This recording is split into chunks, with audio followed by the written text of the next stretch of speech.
Aunty uncle এসো খাবে তোমরা, প্রত্যাশায় কথাই বলছিল। যাই হোক, এসএসসি পরীক্ষার শেষ দিন ঐশীর একটু আবদার ছিল, ছোট্ট একটু আবদার। সেই আবদার মেটানোর জন্য আজকের এই আয়োজন। আর শিক্ষার্থীদের এত আনন্দ নিয়ে আজকে পরীক্ষায় দৌড়ে আসছিল পরীক্ষা দিতে, এটা দেখে আমি তো অনেক খুশি হয়ে গিয়েছিলাম।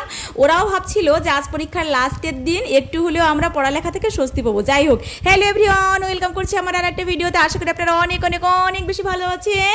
দেখতেই পাচ্ছেন আমরা গুটি গুটি পায়ে হেঁটে যাচ্ছি। আর আজকের খুশি, ছাত্রছাত্রীর খুশি আর ঐশীর একটু চাওয়া পাওয়া নিয়ে ভিডিওটা সাজিয়েছি অনেক চমৎকারভাবে। আশা করি ভিডিওটি পুরো দেখবেন আর আমার সাথেই থাকবেন। এসএসসি পরীক্ষার লাস্টের দিনের পরীক্ষাটা ছিল বাংলা দ্বিতীয় পত্র। এই পরীক্ষাটা দেওয়ার জন্য সকল শিক্ষার্থী অংশগ্রহণ করছিল এই পরীক্ষার হলে। এরা দৌড়ে আসছিল পরীক্ষা দিতে। আমার তো দেখে অনেক খুশি লাগছিল। ওদের তো খুশির আর শেষ নেই। আজকের শেষ পরীক্ষা, অন্যরকম উদ্যম নিয়ে ওরা পরীক্ষা দিতে আসছে। আমারও ভালো লাগছিল। তো চারপাশের পরিবেশটা এত ভালো ছিল। এখানে একটা গার্ডেনিং ছিল, গার্ডেনটার ছোট্ট একটা ভিডিও ক্লিপ নিয়েছি। তো আমি আস্তে আস্তে কলা বেঁধেছিল পথে, সবজি কলাগুলো আবার কিনে নিয়ে আসছি। এসে আমি চাউলটাকে ধুয়ে একদম জল ঝরানোর জন্য রেডি করে রেখেছিলাম। আর যখন 11টা বাজে তখন আমি মাংসটাকে ভিজিয়ে রেখেছিলাম। এখন বেজে গিয়েছি 1টার মতন, মাংসটা এখনও ভেজেনি। তো যাই হোক, আমি পেঁয়াজ কুচি করে দিয়েছিলাম। ঐশীকে বলেছিলাম এটাকে একটু তুমি নাড়াচাড়া করো, আর আমি এখানে বিরিয়ানির মশলাটাকে রেডি করি। বিরিয়ানির মশলা মানে কি, আমি ভারত থেকে গোটা মশলা কিনে এনেছিলাম। আমি সবসময় বিরিয়ানি রান্না করার জন্য গোটা মশলাটাই বেটে ইউজ করি। আর টক দই না হলে বিরিয়ানির স্বাদটা একদম আসেই না, কোনোভাবেই আসে না। টক দই ছাড়া বিরিয়ানি ভাবাই যায় না। তো বিরিয়ানি খেতে বাচ্চারা অনেক বেশি পছন্দ করে, সেই সাথে আমারও কিন্তু অনেক বেশি ভালো লাগে।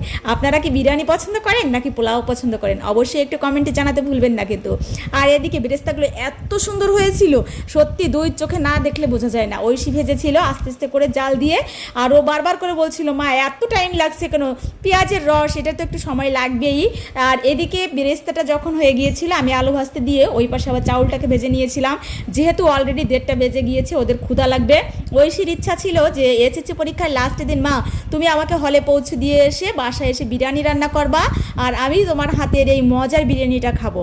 আমরা এখন ঘরে যখন বিরিয়ানি রান্না আমি শিখেছি, তারপর থেকে আমার ছেলেমেয়েরা বাইরের বিরিয়ানিটা একদম পছন্দই করে না।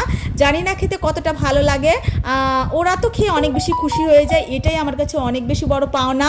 দেখতেই পাচ্ছ মাংসর কালারটা এত সুন্দর হয়েছে। তো আমি বিরিয়ানিটা আমি রাইস কুকারে রান্না করেছিলাম, সেজন্য ওই ভিডিও ক্লিপটুকু আর নেইনি। তো বিরিয়ানি সার্ভ করে দিয়েছি। আজকে আর তেমন কোনো সালাদ ছিল না, হঠাৎ করে দেখি ঘরে শসা নেই, টমেটো নেই। যাই হোক, পেঁয়াজ দিয়ে কাঁচামরিচ দিয়েই সালাদ হিসেবে চালিয়ে নিয়েছি আজকে। এই ছোট্ট আবদারটুকু আমি রেখেছিলাম, আমি রান্না করেছিলাম মন থেকে। ঐশীও খাওয়ার সময় বলেছিল মা আজকে মনে হয় মন ভরে রান্না করেছো। তাই খাবারটা অনেক বেশি টেস্টি হয়েছিল। সত্যি আজকের বিরিয়ানি রান্নাটা অনেক মজার হয়েছিল। তো আমার ভিডিওটি এই পর্যন্ত কারা কারা দেখেছো অবশ্যই কমেন্টে জানাতে ভুলবেন না। পুরনো বন্ধুদেরকে জানাই অসংখ্য ধন্যবাদ, নতুন বন্ধুদেরকে জানাই বুক ভরা ভালোবাসা। নতুন বন্ধুরা আমার ভিডিও ভালো লাগলে আমার পরিবারে যুক্ত হয়ে যাবেন। দেখা হবে নেক্সট কোনো ভিডিওতে। ভালো থাকবেন, সুস্থ থাকবেন। Bye bye, take care.